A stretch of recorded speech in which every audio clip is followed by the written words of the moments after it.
atu iai Samoa i ngalu ma sa o le tue tu manu malo i tatu oli. Si o tatu whafo i atu le vi inga ma le whaftai i ate ia. I le swafal sa ma le alo ma le anganga pa ia. Amene. O le vi inga o le atua tatu pese ai.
Ia whatasi le li I mautou, whatasi o ia malawanganga o le folfolanga o le vangalia pa ia mata yo.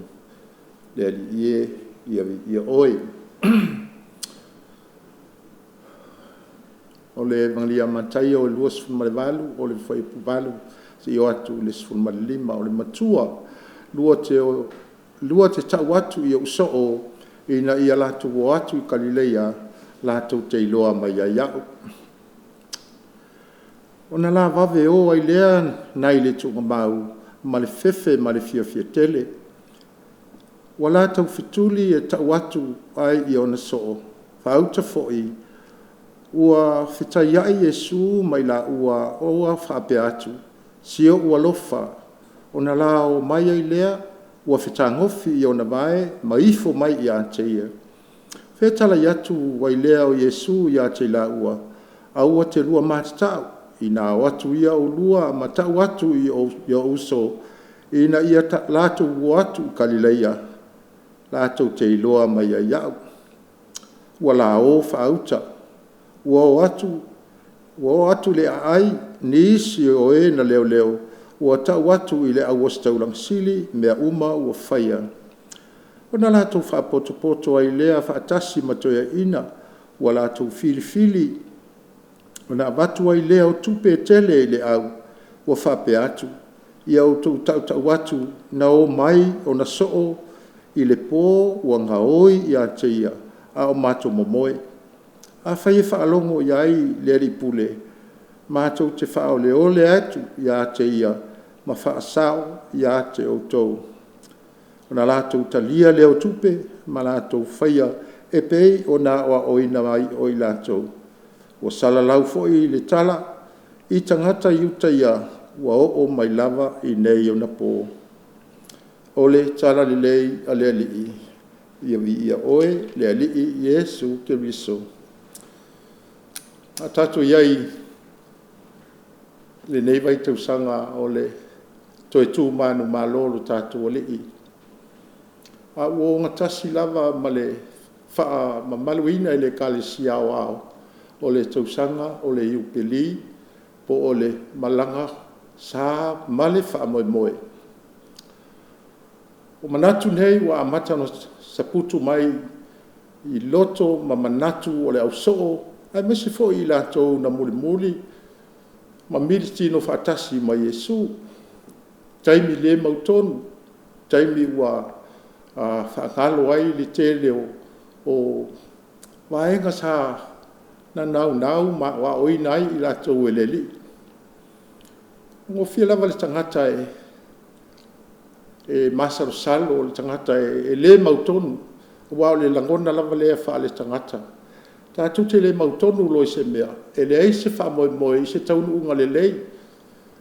Pe tai o le iu peli lava ia man malang sal fa moi pe on fa maluina le kalesia e iai le tau lunga e iai le fa unga e tilo ma va ai le fa tua o le tau unga ma le fa unga le o lona i tu fa le nganga a wa a fa le tino lo e iai foi fa moi nga fa le tino e le fa no tau nu pe tai e ngana lo le iu peli o malang sal fa moi e iai le tau lunga e iai lo na fa unga e iai lo na manuia o lo whaatari mai.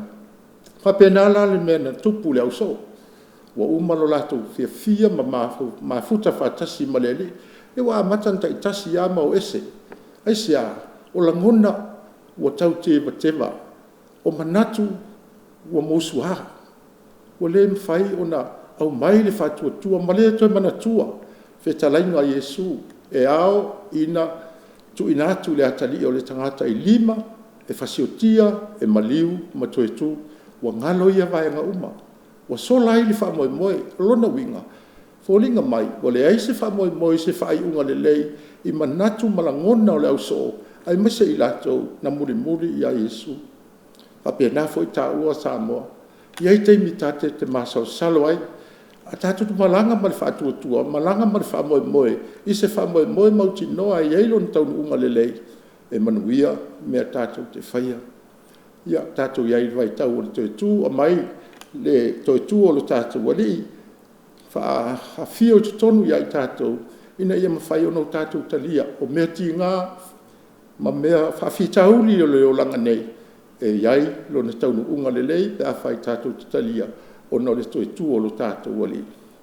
Ia, panu ia mai le tua ila na upufola, mai o tātou moua whaatasi whaamarianga o le toi tū, au a tātou te masao salo, au a tātou te loto noa, ia au foi tātou te langona i o tātou loto le musua, ai o tātou whātua tua matai tonu, i le toi tū manu malo o tātou wari. Amene. O le tālo. Le ali ielo mātou tua mātou iai, nei vai tau o le toi tū manu malo lo walo. Le whaolatanga na e Saudia ma tapena ina i au mātou maua whātasi. Le manu māloa iai o le koluse, la valea o lo walu. Lea wa toi tū, toi whau manu mālo mo i mātou. Wa e Saudia ma e tapena le whaolatanga te ele. Le ala ili nei toi tū manu mālo mo i mātou. Ina ia mawhai ai o nao mātou i loa. Ma mauti noa mātou te le māsau salo, mātou te le o tau teva ma tau tango. Ilo mātou malanga whaatua tua i le soifuanga nei. Mātou te talo le ni ia i aipe lo wanga le lei, malau alofa malau file mu. Ia i lunga o sa mo uma, malau kalesia, le manuia ma le file mu oe le atua le tama. Le alofa sisi li ese o Keriso le ali i madfaola. Mafuta ina i mātou i lou lava nganga pa ia. Nei e o i le whaavavau lava. Amen e le suafo le tama, mani ano, mani nganga pa ia. Amen.